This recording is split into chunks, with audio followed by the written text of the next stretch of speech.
বিদেশি সিল্কের আগ্রাসন, পুঁজির অভাব আর সরকারের অনীহার কারণে বন্ধ হয়ে গেছে রাজশাহীর ৮০ ভাগ রেশম কারখানা। বাকিগুলো চলছে খুঁড়িয়ে খুঁড়িয়ে। প্রায় তলানিতে ঠেকেছে ঐতিহ্যের সিল্ক উৎপাদন।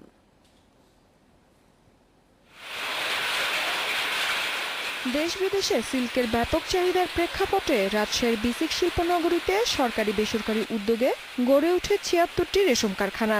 ৫০ বছরের বেশি সময় ধরে সুনামের সঙ্গে উৎপাদন চালিয়ে আসছিল এসব প্রতিষ্ঠান। ১৯৯১ সালে সরকার বিদেশি সিল্ক সুতার আমদানি শুল্ক কমিয়ে দেয়। অল্প সময়ের মধ্যেই বাজার সয়লাভ হয়ে পড়ে ভিনদেশি সুতায়। প্রতিযোগিতায় টিকে থাকতে না পেরে একে একে দুর্বল হয়ে পড়ে কারখানাগুলো। ব্যবহারের সুবিধার জন্য দাম কম হওয়ায় ব্যাপক হারে সুতা, যেটা আমাদের সুতা আমদানিকারক যারা ছিলেন তারা এবং আমাদের দেশের মিল মালিকেরা ব্যাপক সুতা আমদানিগুলো, যেটা আমাদের ৩৫০ টন চাহিদা ছিল, সেখানে ৪,০০০, ৫,০০০, ১০,০০০ টন পর্যন্ত সুতা চলে আসলো।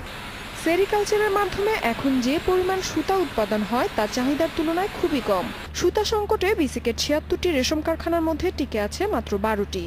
সিল্কের এই অবস্থার জন্য সরকার যদি আমাদের কিছু পৃষ্ঠপোষকতা করে, তাহলে স্বল্প ঋণ দিল স্বল্প সুদে, তাহলে আমাদের এটা দাঁড় করা যায়।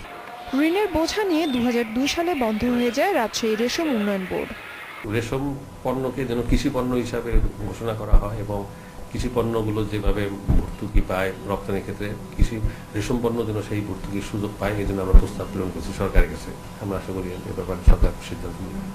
সংশ্লিষ্টরা বলছেন, সরকারি পৃষ্ঠপোষকতা আর বিদেশি সিল্কের লাগাম টেনে ধরলে সুদিন ফিরে আসবে রাজশাহী সিল্কের। Independent news desk.